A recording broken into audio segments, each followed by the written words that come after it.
Fala, galera, puxa a cadeira, bota o chinelo e pega o seu café. Hoje o nosso papo no Filosofia de Chinelo é um pouco mais denso. A gente vai precisar olhar para uma ferida, mas não vamos fazer isso com sensacionalismo de programa policial, não. Vamos usar a filosofia para tentar desatar esse nó. Vou chamar os filósofos aqui para conversa. Eu preciso dar nome aos bois. Muita gente aqui confunde ou acha que é frescura, mas existe uma diferença entre homicídio e feminicídio. Homicídio é quando uma pessoa mata a outra. Aí a gente tá falando de uma briga no trânsito, um assalto, um acerto de contas. Mas o feminicídio, ele tem uma camada a mais. Ele acontece quando uma mulher é morta simplesmente pelo fato de ser mulher. É um crime que envolve desprezo pela condição feminina ou um sentimento doente de posse. É aquele caso clássico do se você não é minha, não vai ser de mais ninguém. E entender isso é o ponto de partida pra gente seguir aqui na nossa conversa, porque a raiz do feminicídio não tá na violência pura. A gente tá falando de uma ideia de propriedade. Entendido isso, eu vou chamar aqui pra roda o psicanalista e filósofo Erich Fromm. No livro A Arte de Amar, ele bate numa tecla que dói na alma de muita gente. Ele diz que a gente não sabe amar. A gente confunde amor com posse. Quem ama de verdade, segundo Fromm, deseja que o outro exista livremente. O amor é querer ver o outro florescer. Mas quem possui vive morrendo de medo de perder o controle. Quando o cara diz eu te amo tanto que eu não vivo sem você, e logo depois exige o que? A senha do telefone, ele não tá te amando. Ele tá te transformando num objeto dele.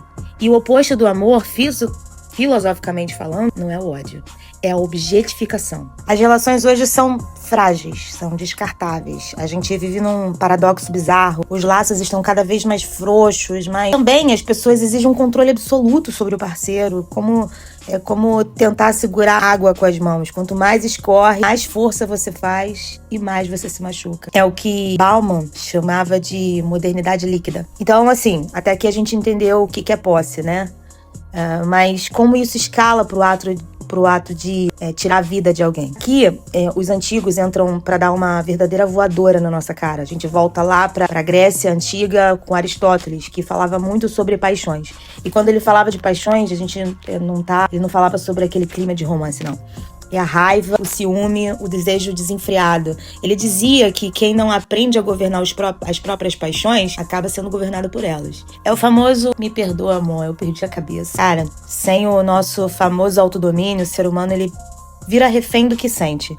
O ciúme deixa de ser uma insegurança e vira um monstro que toma o controle de tudo. Sêneca tem um texto chamado Sobre a Ira. E parece que foi escrito ontem. Ele define a ira como uma loucura temporária. A violência, no caso do feminicídio, não é um acidente. Ela é o resultado final de emoções que escaparam completamente daquele filtro chamado razão. Quando o cara agride ou mata, a razão dele já foi desligada há muito tempo. Ele tá operando no puro instinto de dominação. Só que não dá pra colocar tudo na conta raiva individual. Tem um sistema operando por trás. Simone de Beauvoir explicou isso brilhantemente. A sociedade construiu ao longo de séculos a ideia de que o homem é o sujeito, o protagonista, a mulher é o outro. É tipo um anexo. E quando um homem é ensinado desde moleque que ele deve ser o provedor, o dono da casa, o pegador, e que a mulher deve ser recatada, submissa, a gente tá plantando uma sementinha do feminicídio aí, pessoal. Beauvoir nos ajuda a entender que a gente não pode reduzir tudo a ele era um monstro. Não, ele é o fruto de uma cultura que ensinou a ele que mulheres são posses. E quando a posse resolve ir embora, o dono faz o quê? Ele surta. Isso me leva ao conceito da banalidade do mal, onde Arendt nos alerta sobre a incapacidade de pensar criticamente. Muitas vezes, quem comete violência extrema não é o vilão do filme.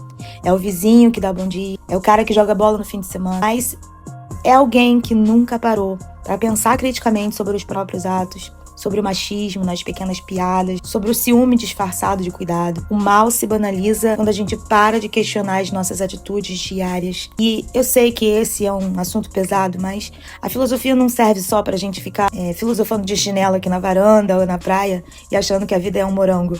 Ela serve pra jogar luz onde tá escuro. E o feminicídio é um fenômeno complexo. Envolve cultura, psicologia, falta de ética, de virtude. Mas a grande lição, se a gente puder resumir, é que o amor não machuca. O que machuca é a necessidade de controle. O ciúme doentio não é prova de amor, é atestado de posse. A gente precisa parar de romantizar o controle. Precisa ensinar as próximas gerações que amar é, acima de tudo, deixar o outro ser livre.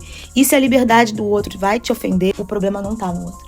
tá em você. É um tema difícil, mas necessário de ser falado. Como que a gente quebra esse ciclo na prática? Deixa aqui nos comentários, vamos construir esse conhecimento juntos.